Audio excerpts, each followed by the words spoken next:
XP pots on my potion belt when Samuel. It's done. Hey, yo, what? Okay. Release that. Hi, it's V. A little bit of a different video for you today. Not a guide, but an interview. With who you ask? I got to interview Samuel, the community manager for Brighter Shores and Fen Research, together with a fellow clan member of mine. We've pelted him with lots of interesting questions spread across 5 different categories. And he's given us some really good answers. So, without further ado, please enjoy. So I've got 2 guests with me here today, Hydra and Samuel. Would you two please introduce yourselves? Hi, everyone. I'm Hydra. I have been playing the game for about 500 hours. I'm mostly combat focused. I don't really do any other activities outside of that. I was granted this opportunity to be on the interview with Fan Samuel and V because I annoyed Samuel on Discord. And he said yes, that I'm okay to do the interview. And I was like, oh no, I didn't expect this. And I was like, hey V, I need help. So yeah, here we are. Yeah, and I'm Fen Samuel, community manager, content developer, and professional leak. I was an active player of the game before I joined Fen Research, and then now I just make stuff for the game. That's why you're here. We want to know everything. Right, so we have a curated list of questions that Andrew has also gone over and approved. We have a lot of questions, 5 different topics, and we're just gonna go through them and see how far we get. So I wanted to start off with the first topic, which is just like, hey, we want to get to know the team a little more. Who are Fen Research? What's it like to work there? So could you walk us through a typical day for you? Yeah, I mean, everyone in the team does slightly different things. So, the development team are obviously working on like multiple things at the same time. They kind of juggle tasks, whereas the artists typically go from one project to another quite structured. Yeah, everything's kind of different. There isn't really like a standard day, even for me. The simple answer is wake up, go to work, do a bit of work, go home. It's pretty much a standard day for me. But it does vary. When we moved office, it was moving for 3 days. Then it was building furniture and dismantling old furniture for 3 days. Then it's setting up new starter desks and machines and everything. And then yeah, there's so much. It varies. It So varies. there's no like little routine or anything to it. No, I don't have a routine. I don't think I've ever had 2 days that are the same, ever. Whereas some people, it's slightly more structured. I'd say for the artists, it's more structured than anyone.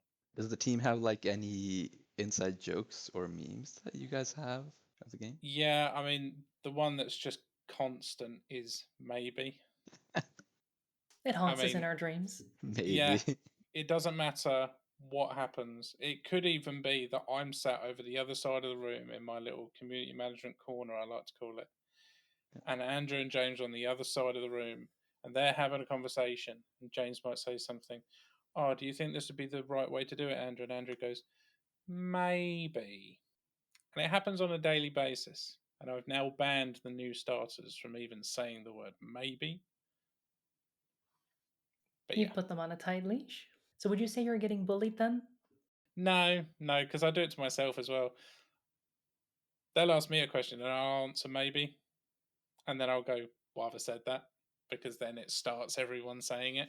Well, don't answer this next one with a maybe, but do you play Brighter Shores, like all of you in the office? Because I know you do, obviously, but Yeah, I mean, I tend to play on like Friday evenings, sometimes over the weekend. It depends how much free time I get. As for everyone else, they try to play it as much as they can. It is difficult when you work on a game because if you come home and then you play the game, you still kind of feel like you're at work. So I can appreciate how, everyone in the office might not have necessarily high level accounts or as impressive as some of the people that play the game, almost every day, even if it's only for a couple of hours. So, yeah, we try, but I don't know about everyone. I know some people have done the Easter event, some people haven't. What about like a go-to game? Is there any other games that's you guys play? The large majority of us play board games. Um, Andrew, Ian, Paul, James are massively into their board games. play weekly. They've got an ongoing game of Frosthaven that they've been playing for a year and a half. Before that was Gloomhaven. They played for just over 2 years, and they play that during lunch breaks. So obviously, like you have your whole little meme culture, as it looks like. Just curious, if you guys were to do some kind of like most likely to award thing, who would get what? Andrew would probably get most likely to be doing like admin work when he actually wants to be coding, which is just true. There's Okay. so much. James is most likely to be doing 100 things at the same time in one day. He is a master of everything, so it's kind of falls to him to do everything. Ian is most likely to be fixing something. Paul's most likely to be making a quest. Greg is most likely to be drawing something. Nick is most likely to be modeling something. Joe's most likely to be composing something. And then I'm most likely to be leaking something. Checks out, matches the job description. It does. It's actually part of my contract now. X amount of. Is there like a little clause in there? You must leak You X amount must of leak things. X amount a week. Well, fortunately, you got your official streams coming up for that. Yeah. Well, there we go. Do you guys have like a favorite war story from the launch, like where, or like a major patch that the team still talks about? Well, I know that the launch went quite smooth. Nothing really broke since I joined. There hasn't really been anything that has gone like horrendously wrong, or that we've needed to like shut things down and keep them offline for hours or anything like that. So fingers crossed, nothing yet, and nothing in the future. So, speaking of like big updates and releases, when you guys do bring out some huge feature, like, I don't know, a combat rework perhaps, is there any like fun traditions or anything like that that you have to wind down? Yes, I mean, I tend to bring something in like chocolate cake, donuts, massive boxes of like Christmas chocolates, and then typically we all like break dance and sing ABBA Dancing Queen. Who's the That's best like dancer? me, easily, Easily. easily, Would the rest of the team agree with that assessment? 100%, 100%. Would you be willing to break dance right now? No, It's worth a shot. I've just eaten, so you know. Be great content. Yeah, I know. Maybe I'm saving it for the official stream. Who Oh, knows? all right. So I want to move on to the next section. So obviously now we know a little bit more about like the team culture, which there is. I'm going to be honest. There is more than I thought there would be. Genuinely, I want to talk a little bit about the actual vision for the game, the design aspect of it, and like the development of the actual game itself. I'm going to just start with a heavy hitter. How closely does the current live version of the game resemble the vision for it? Uh, I mean, if you imagine the game as it is now, but just with way more. So we're talking professions, quests, raids, mini games, and then all of that is interconnected together and feeding into each other. Like that's the vision. Like everything we have right now kind of resembles the vision, but there just needs to be a lot more that's added to it. Yeah. And what does like the current 6-month roadmap for the game look like? Uh, Ooh. Continue straight for 3 miles, turn left at the duck pond, and then just keep going. Okay, okay. The Duck Pond. I don't know where that is, but okay. That's where we're going, guys. That's where we're going. Yeah. So is that the 4-star or 6-star Hopeport quest? I don't know anything about Duck Pond. I was hoping for a more feature-rich answer on the roadmap, but which feature are you most excited to get for the community to get their hands on? Episode 5. Yeah, Yeah. Okay. out of all the episodes as well, as far as you know about them already. Oh, I mean, if we're talking about all the episodes, episode 17. Oh, okay. That's the one where I'm gonna be like, wow. That's the one with the skiing profession and the mountain. Don't know. I love You have it. to you have to hang about and find out. Right. So, I mean, this might line up with episode 17 then. If you could add like one dream feature to the game and you wouldn't have to worry about like development time, any resources, none of that, just instantly add it to the game, what would it be? Infinite quests. Info. All right, fair enough.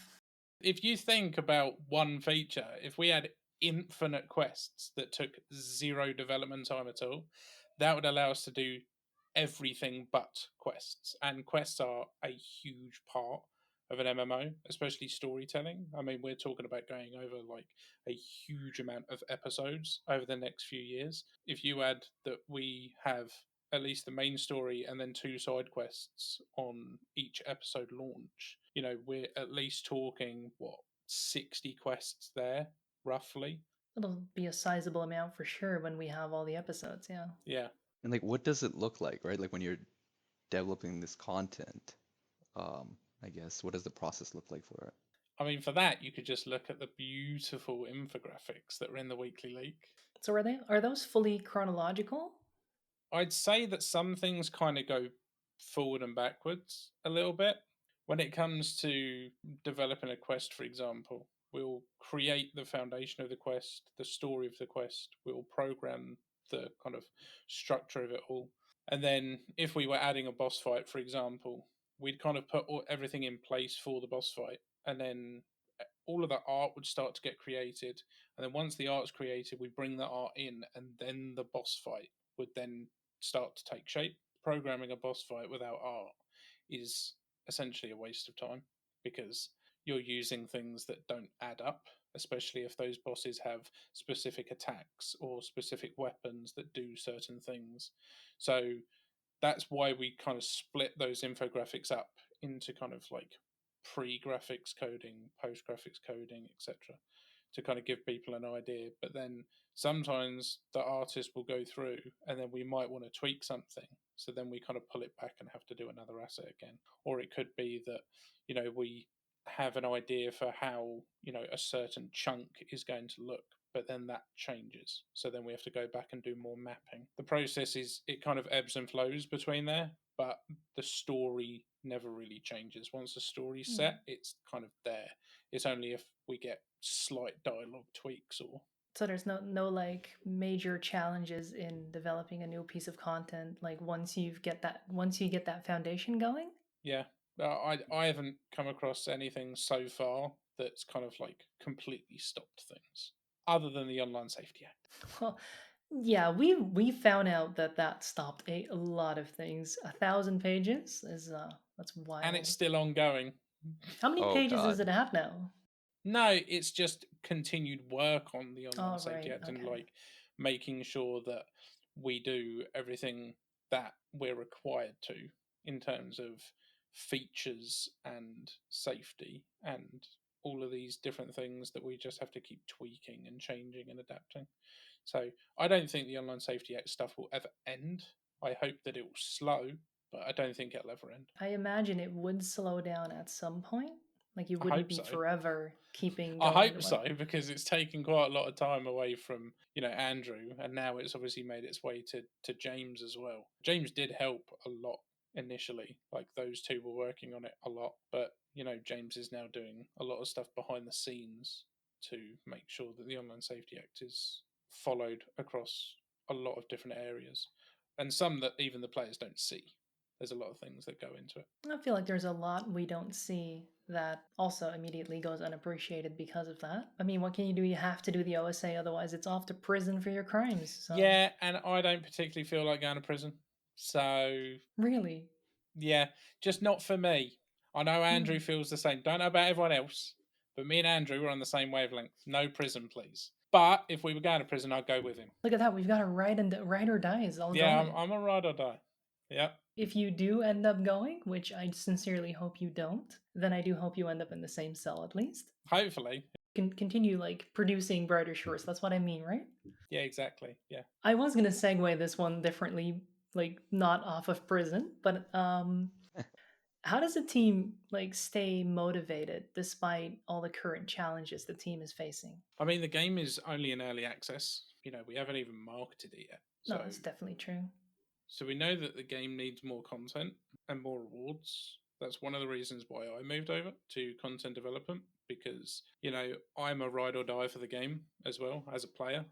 And I completely agree that there needs to be more stuff, so I may as well do that. But then that's exactly why it's still in early access. We aren't really too bothered about people telling us that. We know the fundamental concept works because the first few hours of the game are really fun. We just need more. That's one of the reasons why I've started to do a lot more in terms of even the design for the first raid, but then also working on, various quests at the same time and kind of planning out even more stuff than you could imagine because I believe that, yeah, the game just needs more. And the team completely agree. So we know what the plan is. We know what our internal plan is when it comes to kind of release schedules and kind of where we want to be over X amount of months or X amount of years. And, we're still on track. So Is there any kind of like infographic for that you'd be able to share with us? maybe. The magic word. The in character answer. Look at Yeah. that. So, like I said previously, I'm very much into combat. I had mixed feelings about the recent combat rework that came out. As a free to play player during the combat rework launch, I had to catch up on about 100 and some 120 or 130 some hours of passive monsters. Mm-hmm. It got better after I went to level 1000 combat and got pay to play. Now I don't require that much passive monsters and killing and all of that. Mm-hmm. So I'm happy as a pay to play player when it comes to combat after the combat rework, but not as a free to play. How do you feel about the combat rework at the moment? I mean, for me personally, I love it. And I think that phase two is going to add like a much more unique play style to each player. And I think that's going to elevate combat massively. It's just a shame that it took time away from making new content. But I definitely think it's an improvement on what we had.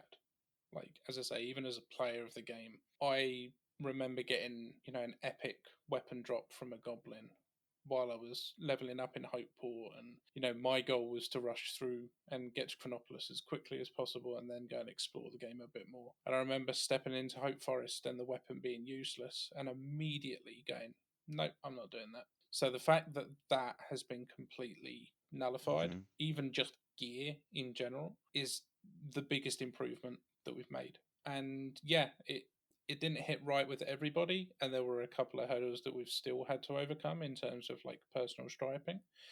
But yeah, by phase two launch, I think people will be really happy with where combat is and the future of combat. Would you be able to share when phase 2 is launching? Any rough idea for that? No. No. No.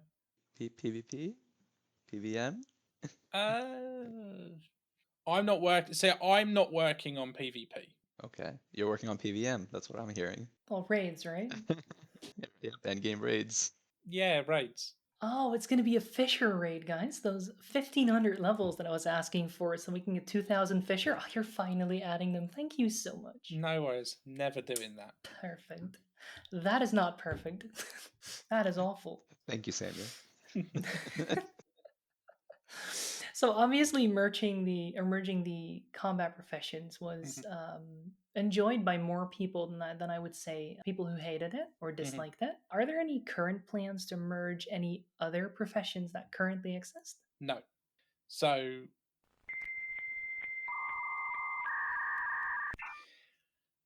we plan on changing the gatherer skill to be more distinct from forager. That's exciting. I know that's gonna make a lot of people happy. Yeah. Just the most crucial question we have to ask now. Leaks are staying in the game, right? Where they are as they are, we can still pick leaks?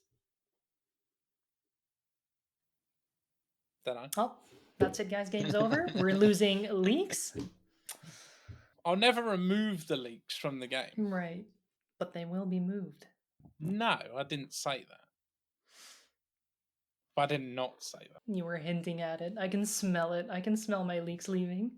So obviously, combat being a global profession, it's got its own little category currently. Like we have all the categories for like per episode. Are there any plans to add more global professions?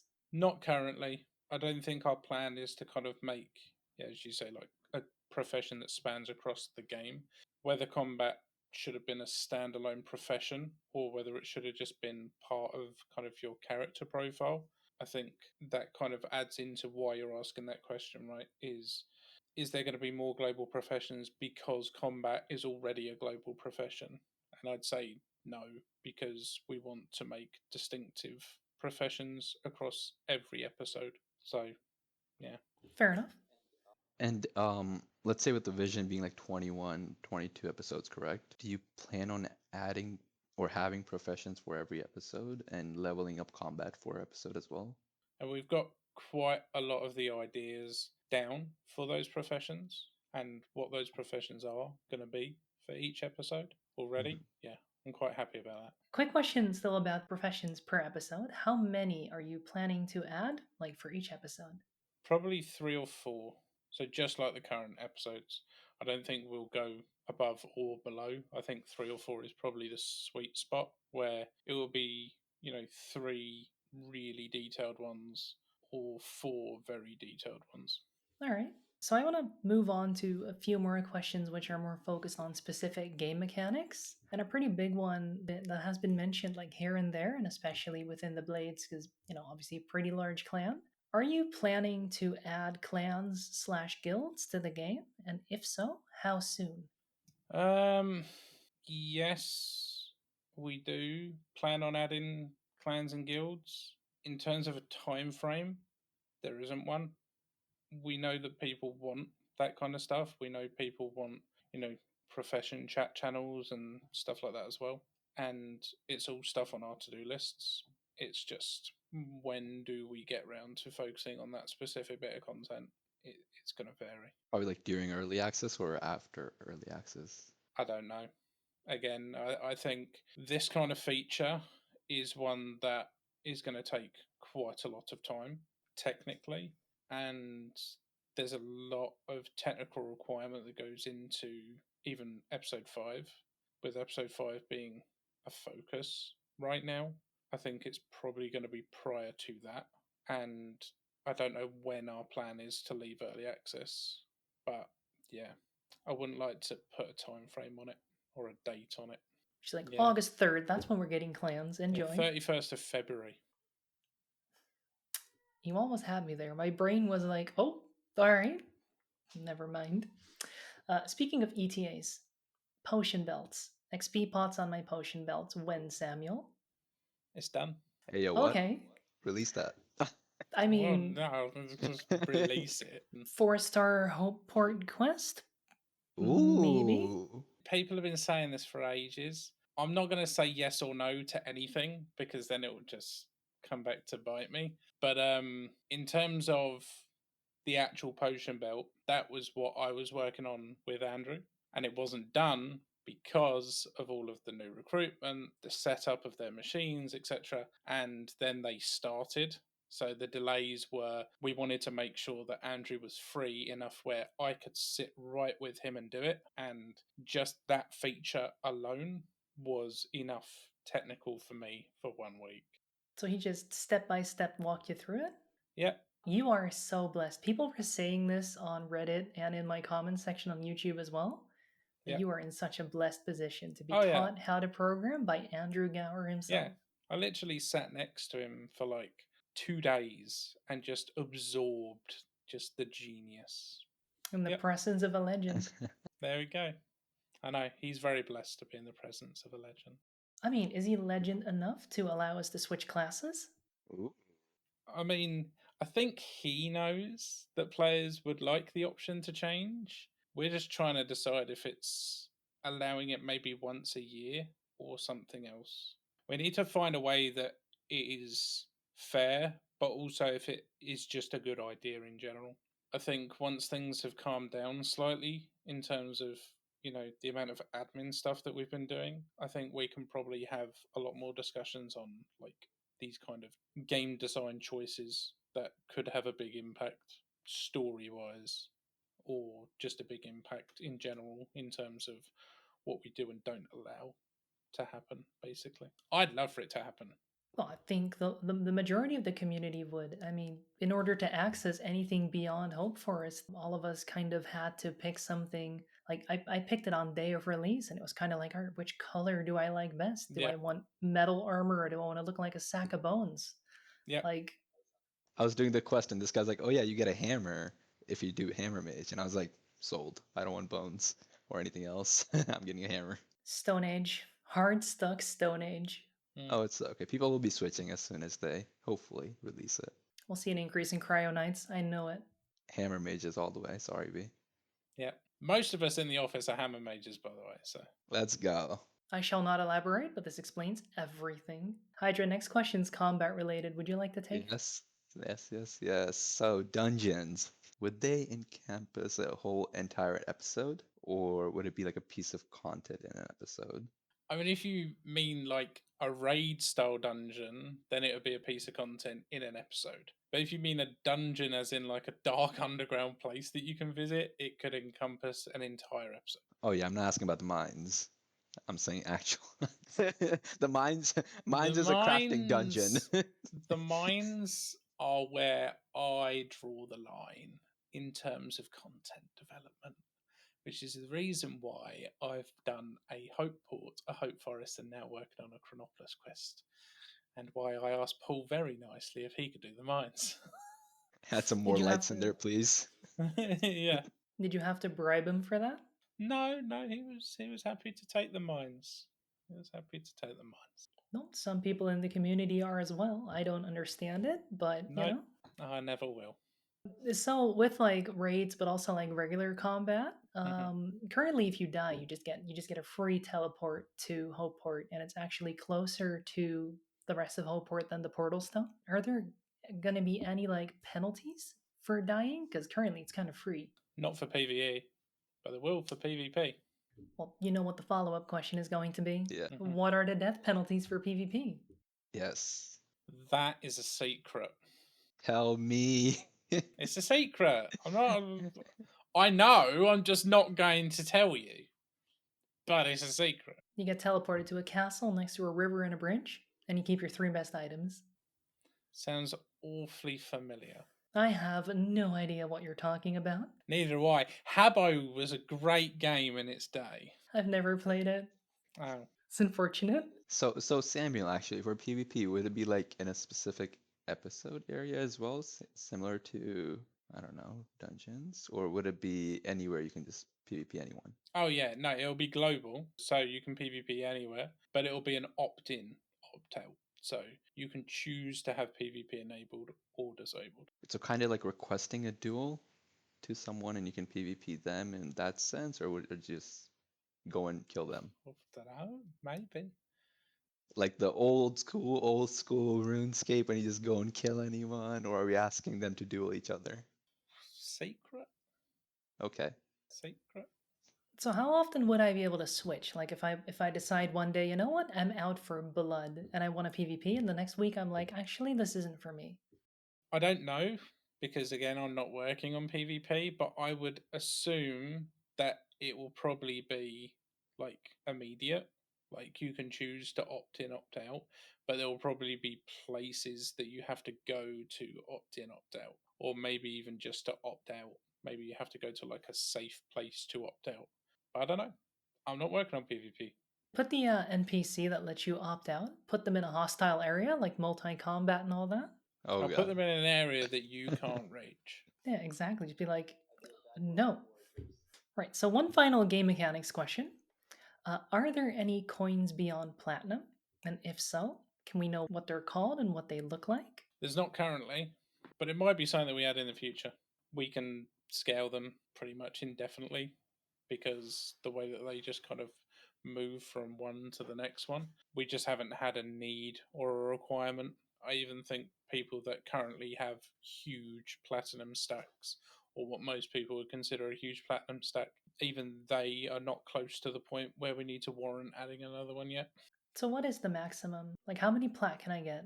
I think it's quite high. I think I've answered this before. I think it's something ridiculous. No, it goes to like 100 odd million or something stupid. Oh Like my. it's Never insane. mind. Yeah, we're singing Yeah, plat. yeah, we're a long way off ever needing to worry. Basically, Oh my god, Hydra, you just said something. It's like Valorant. Heart stuck plat To a forever. hard stuck flat forever. Yep, that's where I'll be. It's haunting me even in this game.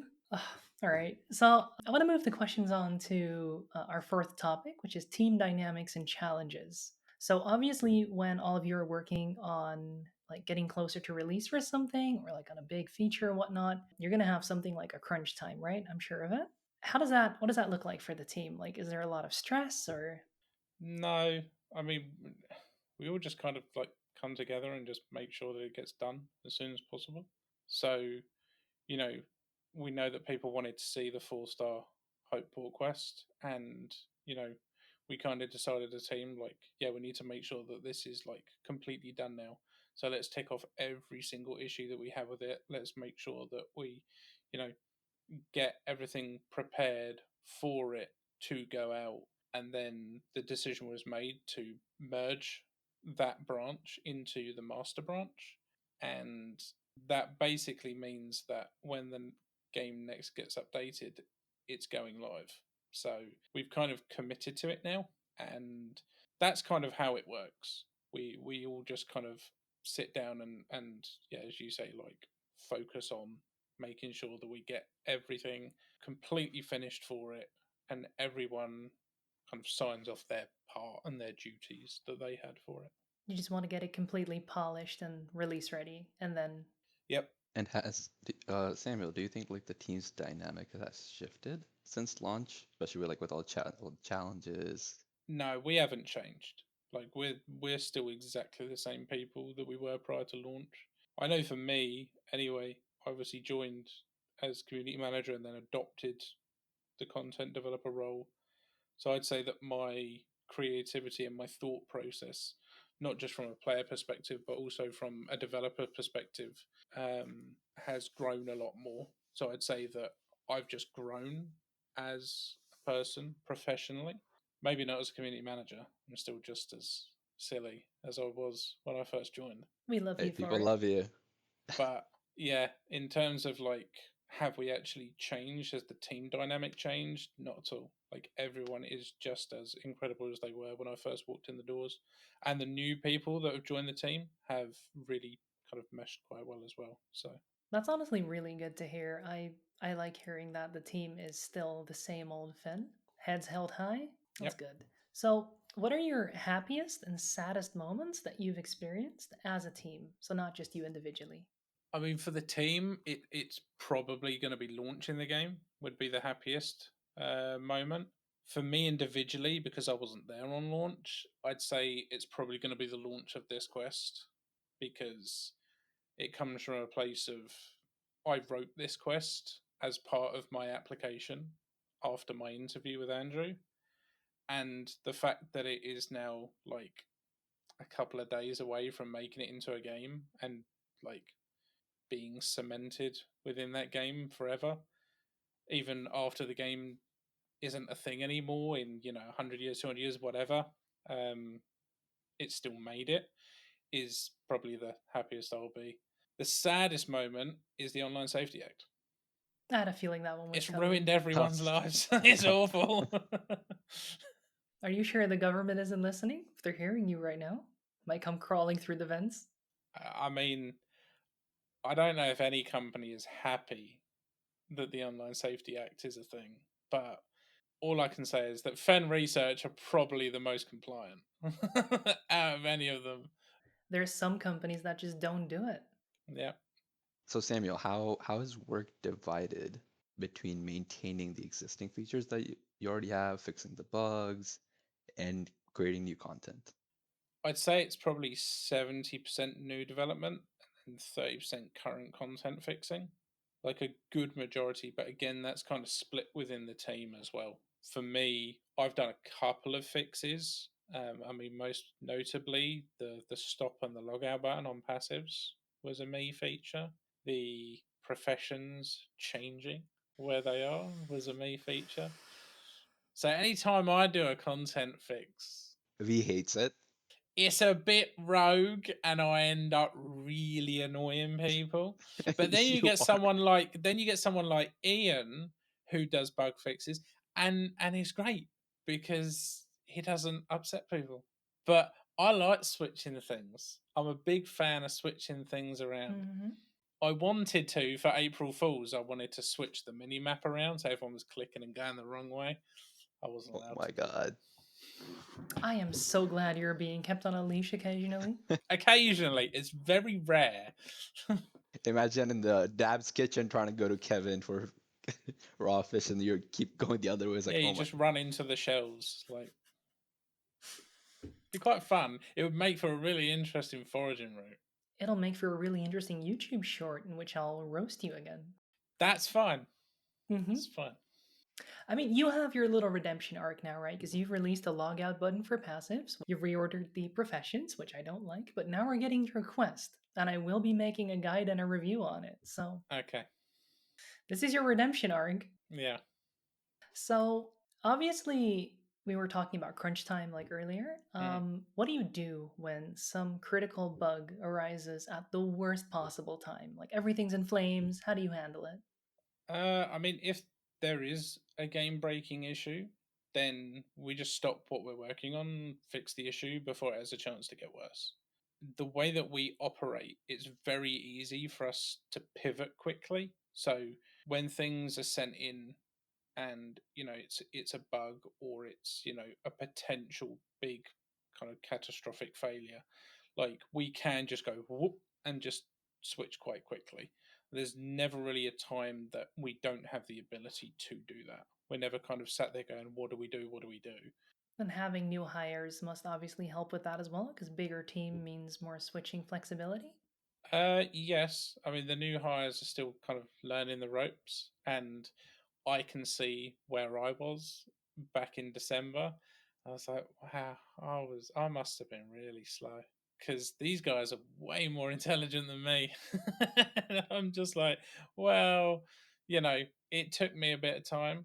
They'll get up to speed pretty quickly, and then yeah, I mean, having the ability to kind of like pass things across is going to be a lot easier, and people can kind of just throw their hand up and be like, yeah, I'll fix that quickly, or yeah, I can do that, I can jump on that. And that's typically like the dynamic that happens. I mean, even silly little things, it'll be like we'll have a package delivered for us. And it'll be like, oh, we got a package delivery down at the office, and someone just goes, I'll go get it. That's the kind of normal behavior that we have. So it'll probably just continue that way. Almost more like a family then. Yeah, yeah, That's so wholesome. I love that. yeah, it's awesome. So, when you're recruiting new people into your little family, what does that Hmm. process look like? The onboarding process for new members? And as I said, like everyone works at different speeds. Some people will come in and just take off immediately, and I guess it also depends on the role. I mean, I came in as community manager, and I'd been doing it for years, and I'd be doing it in sports. So to me, the games industry was, a drop in the water compared to that. So it was very easy for me to come in and just go, right, I know what I'm doing, leave me to it. Whereas other people, even development wise, it was here's the engine, here's how it works, and then people kind of pick kind of where they want to focus on. So I know that Harris, one of the new content developers, wants to kind of learn the engine kind of from a raw standpoint. So he's working on his own standalone project, not even Brighter Shores. Whereas Daniel is now working on a 6-star Hope Forest quest. So he's story planning for that. And that gives us a nice kind of idea of where people are going to try and focus their skills. It seems as if Harris wants to move down a more technical route, and Daniel might want to move down more of a gameplay story driven route. So again, that's quite a nice balance of when it comes to creating content, because Daniel could write a story and then Harris could implement the technical code for that quest. So it works quite nicely. Um, I mean, yeah, new hires slow us down slightly because of the amount of training and the amount of questions that are asked. And obviously, we were all there once. And, even for me, I can answer a lot of questions, especially about the foundation of things. But I mean, in the middle to long run, it will be worth it. So it's another reason why content has slowed, is because of all of these things that we're doing to get to a point where then content accelerates. It's like an investment. Yeah, yeah, And what about like the QA process for before content is released? Who handles it, or like how's it handled? We all test features, no matter what it is. You know, if it's a quest or it's an upcoming update or like anything at all, we all test it. We also have quite a lot of automated tests. The combat rework, we actually did a lot of automated testing. Crime dens, we did a lot of automated testing. But I mean, there's still manual input into that. It's not just like, boom, oh yeah, that works. But once we've tested it, we tend to just ship it. Like, there's never really a delay. And I know that's going to come on to, oh, well, you tested the, Hopeport 4-star quest last week and it's now waiting to release. Why haven't you released it? It's bank holiday. So we can't. Like, if we'd have released it on the Thursday, we would have been working over this weekend because there's inevitably going to be something that we've missed. When you've got, even up to where we are now, 11 people against hundreds of people that are going to be playing it, we're going to miss something. It is inevitable. So we wanted to wait until we were back in the office. So that's the only time that things will ever be delayed, is if there's things that, as a collective, it's not worth the risk. So, Monday on the quest then. No, because Monday's a bank holiday as well. Tuesday it is. Tuesday it is. I mean, I did say that the quest would come out next week as long as the office doesn't burn down. So as long as the office doesn't burn down, the quest is coming out next week. The second you posted that, someone in Blades immediately chucked up an image with a tweet from Andrew Gower saying, like, patch notes for April 22nd, office burned down, quest delayed, Yep. team on skiing trip, fixed various typos. Yeah, I mean, that is another meme that I kind of left out, was the fix various typos. And every time we do a patch notes and it's not in there, I'm like, please, can someone go into the game and find a typo? Please, just anyone find a typo. Make one up. And every time it hasn't made it in, I get really sad. It's the little things. It's the little things. Speaking of the little things, I want to wrap up with just some fun questions. So these are not in a particular theme, it's just a few random questions. What's the craziest, most unexpected bug you've had to squash so far? Like, I'm talking like far out stuff. Oh, so we actually had a really fun bug. So the player would randomly end up getting stuck on the roof of the soap shop. Oh my god. They'd walk into the soap shop and instantly go whoop and just go up onto the roof. There was no That's perfect. explanation for it. We didn't know why it was happening. And then we found out why it was happening. And we spotted it before it went live. So it never made it into the game. I would literally quit merchant on level 1. I'm like, I'm done. I would have been like, is this an agility profession teaser? So what was causing it? I don't know. Ooh. I didn't fix it. If I'd have fixed it, I'd have put something up there. Honestly, yeah, that would have been cool. But like I said, agility profession teaser. You could have just like make us jump from one rooftop to another, and Sounds awfully familiar. I have no idea what you're. It must be that Habbo Hotel stuff you played. Yeah, it must be a really big Japan focused skill. So obviously, you being the community manager, you are kind of like, you take the brunt of all the feedback the team gets. And obviously, you get it from various sources: Discord, Reddit, Twitter, all of it. Are you usually nervous or excited when you go to check for feedback? I don't necessarily get nervous when it comes to checking feedback. I mean, a lot of the staff just aren't checking them anymore. People on them haven't really offered many constructive ideas lately, so it's not a great use of time. Even when I pivoted more into a content focused role, I still wanted to spend time in the community, kind of discussing things and just, having a bit of a chat with people and getting people's feelings and stuff. But now I even find that that small amount of time that I was spending would be better served creating content and allowing the community to kind of discuss things amongst themselves. And that might change in the future. I might end up coming back and doing a lot more interactive stuff across those channels.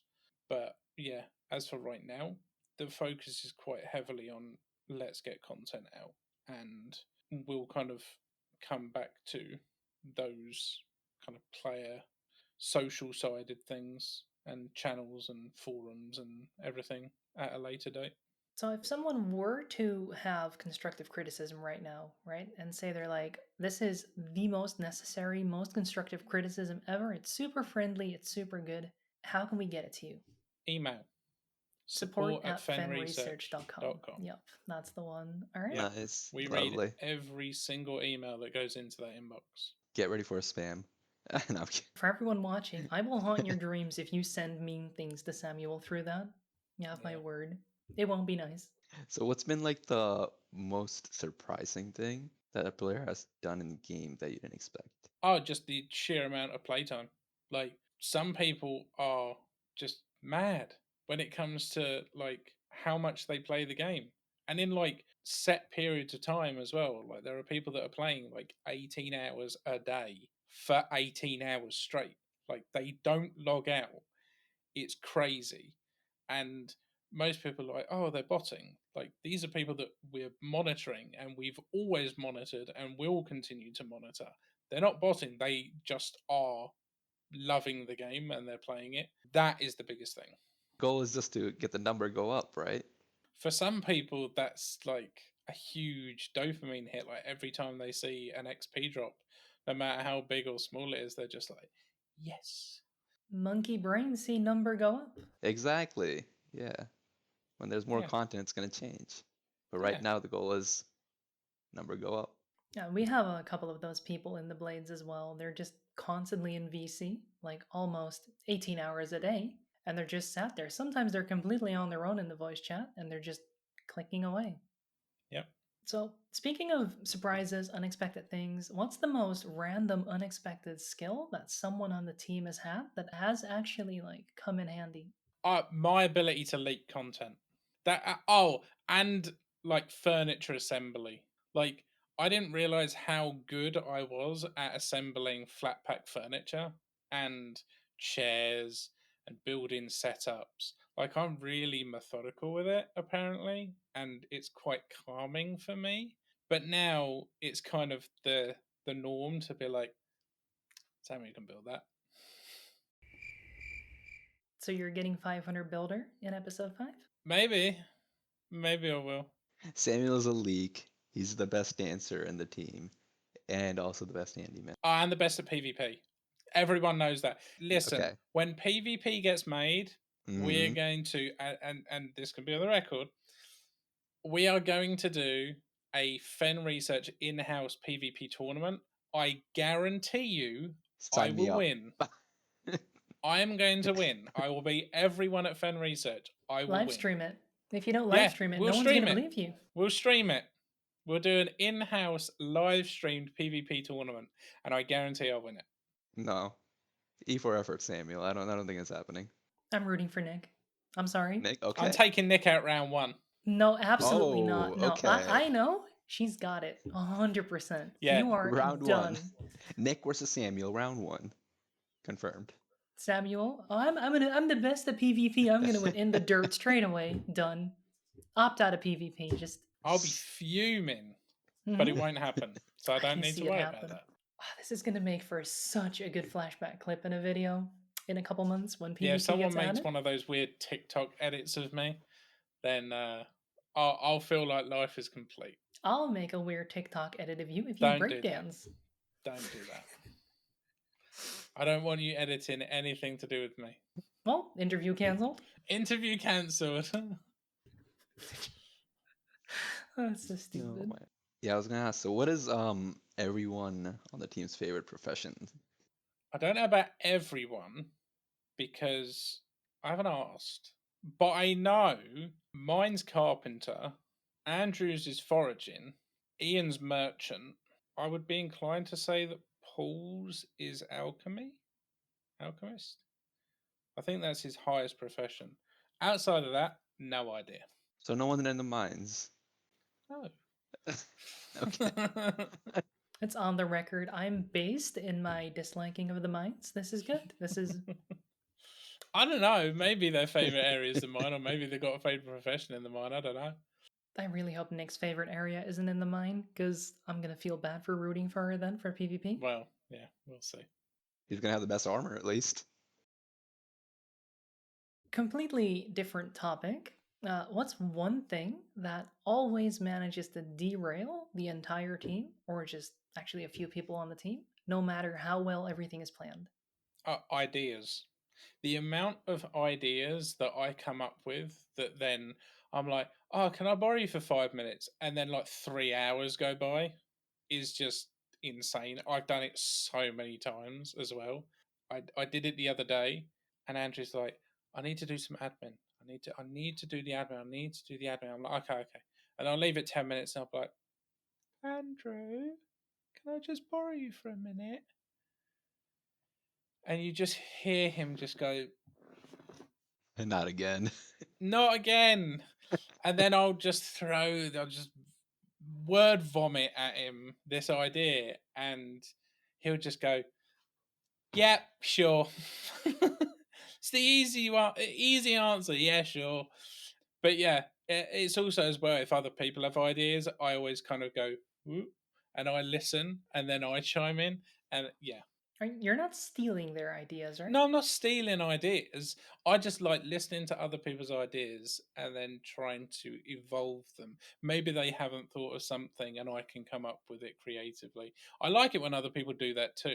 So I like coming up with an idea and then other people going, "Oh, you could do it like this." And I'm like, "Oh, I didn't think about that."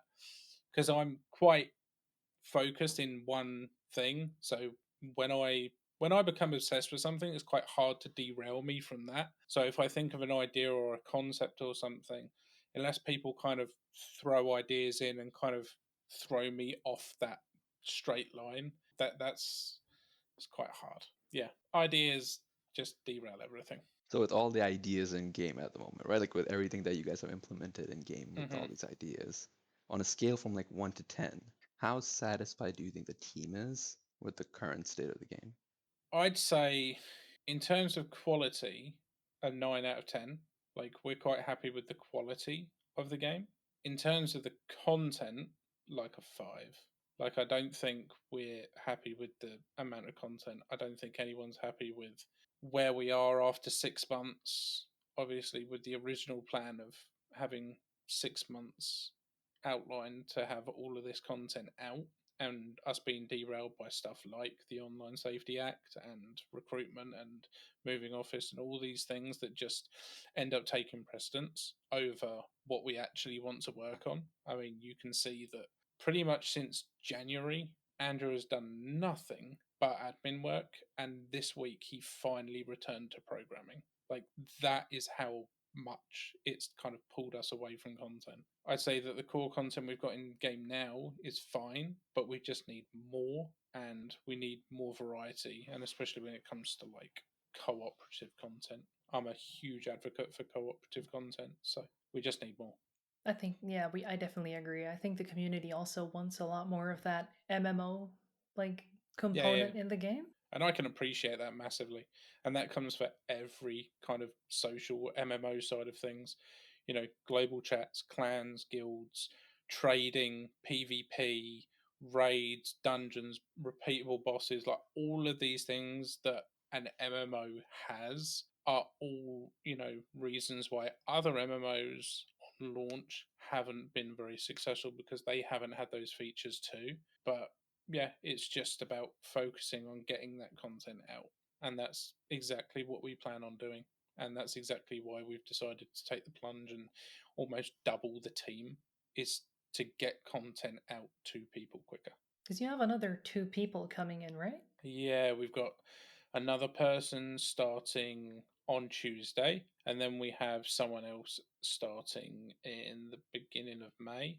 So there'll be 5 new starters joining, and yeah, joining into a team of 8. That's quite a lot, and especially when one of those members of the team, for example, Joe, he's an audio person. He does everything to do with the game's audio. So if we separate him, like, we're nearly doubling the team.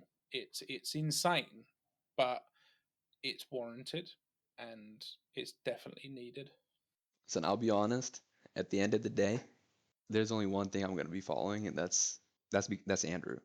When the game was launched, he said give it a try. And it's like, we believe in Andrew. I'm going to give it a try. Mm-hmm. I, as a player, understand everything that you guys are going through at the moment and why it's taking time. But I just hope everyone out there who's playing also understands that. Let him cook. Yeah.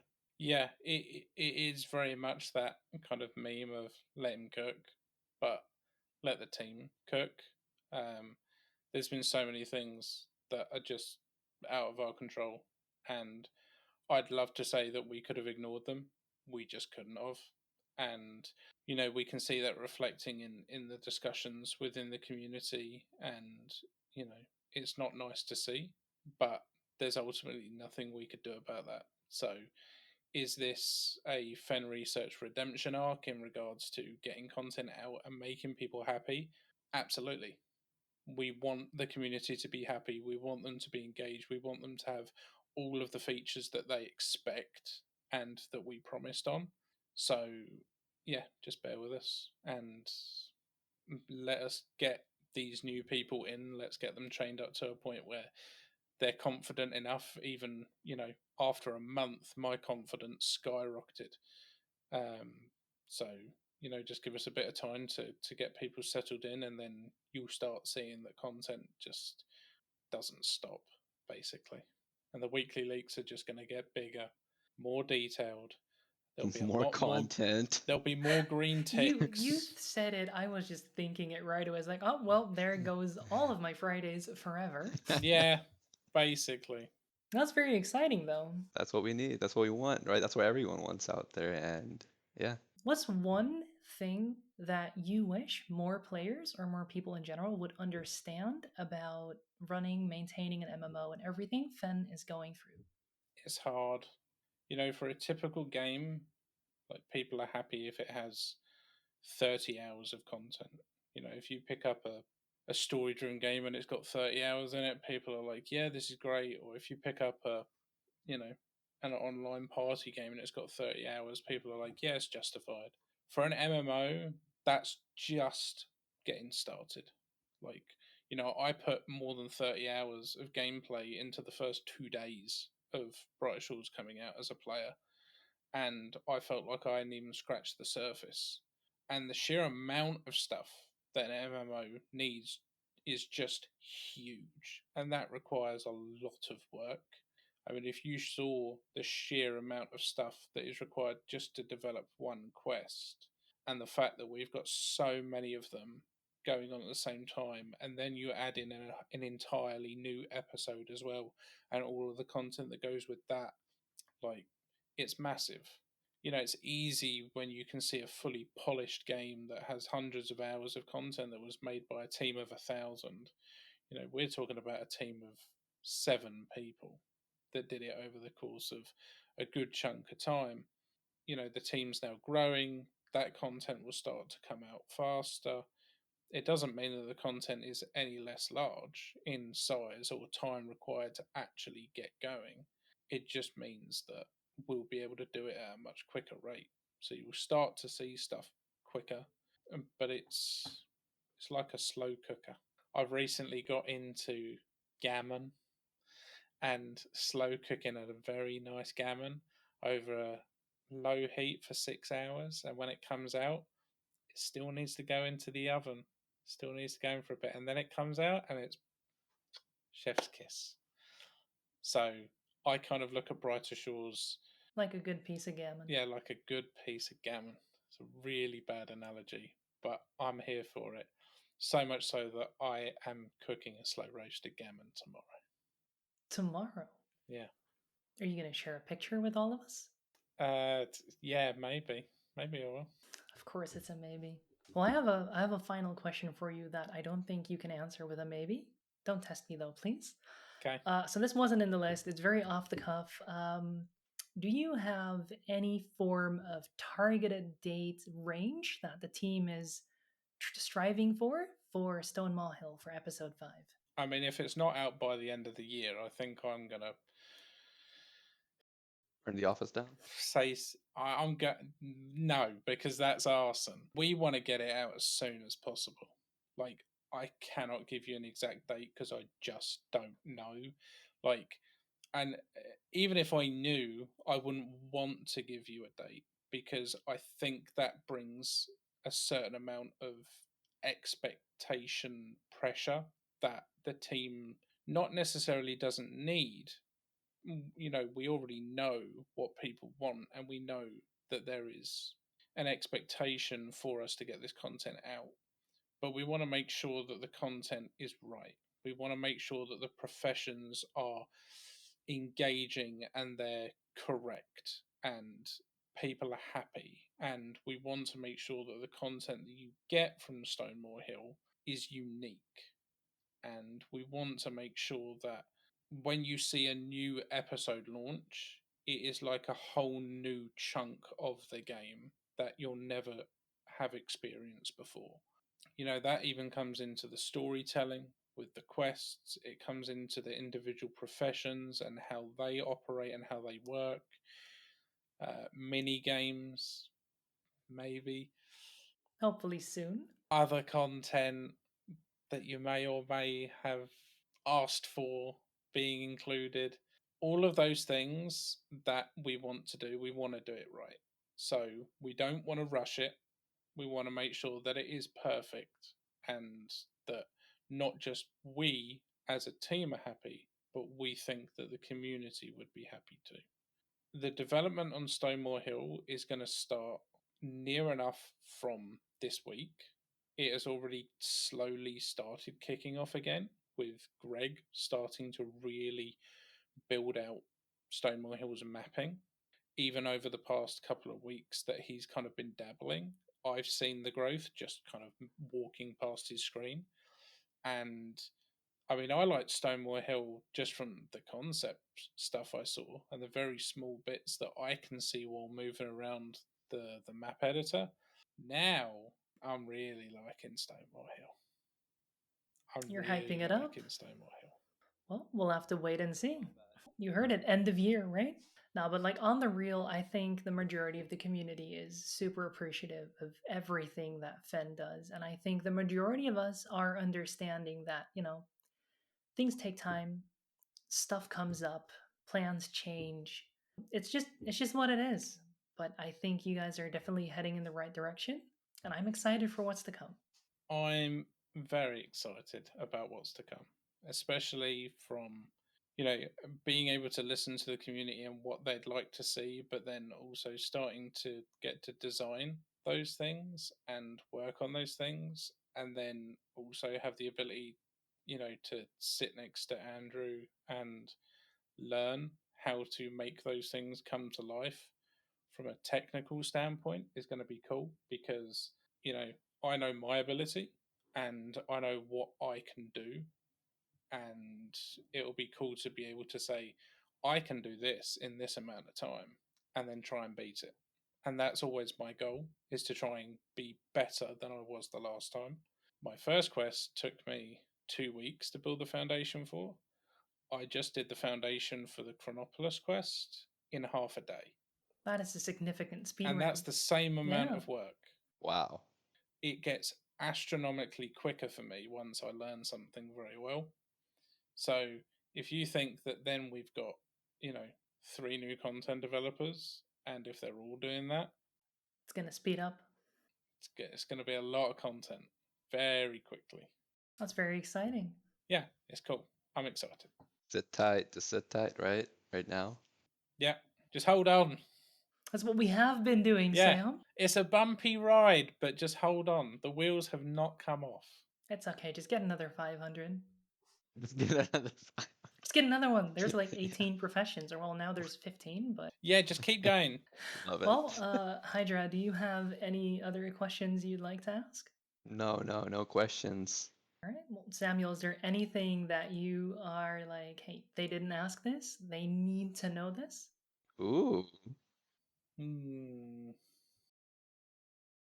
I mean, yeah, we're doing the stream on Friday, so that'll be exciting. We've got the first official Fen Fridays. I'm taking the name and I'm transitioning it. It's gonna be official now. Fen Fridays. So I'm gonna be answering a load of questions. So if you haven't had the opportunity to ask a question yet, you can still head over to the Reddit or head over to X and ask a question, and I will answer as many as I possibly can. I'm also going to be doing a playthrough of the Hopeport 4-star quest from a behind the scenes perspective. So the players will finally be able to see Fenforge, and they'll be able to see the behind the scenes of the quest in terms of concept art and each design decision as we get to each stage of the quest. But I know a lot of people are worried because they're like, oh, they're playing through the quest before we get to play through it. Like, isn't that You're putting it out there first, isn't right? that not great? But the quest will be out Tuesday, so Awesome. you'll be able to Excellent. experience the quest for the first 3 days before we touch it on stream. If you play through it, you then get to experience, a director's cut version of it. And if you haven't got the levels, then you can choose to spectate that part of the stream or not if you don't want it ruined. Yeah, so enjoy. Very exciting. I'll make sure to put a link to that in the description so people can find it nice and easily. There we go. Right. Well, thank you both so much for your time and for doing this. We'll see you on the Fen Friday stream, Sam. Nice. See you then. Awesome. Thank you. Bye. Bye. And that's been the full interview. I hope you enjoyed it. If you did, please make sure to give the video a like. It really goes a long way. If you want to discuss everything that happened in this interview and all things Brighter Shores with me and a community of over 300 people, make sure you join the Discord server for my clan, the Blades of Adothria. The link is in the description. Also, make sure you subscribe to the channel and hit the bell icon so you never miss one of my uploads. Thanks again to both Samuel and Hydra for doing this interview with me. I had a lot of fun, and I hope you did too. Thank you so much for watching, and see you in Adothria. Bye!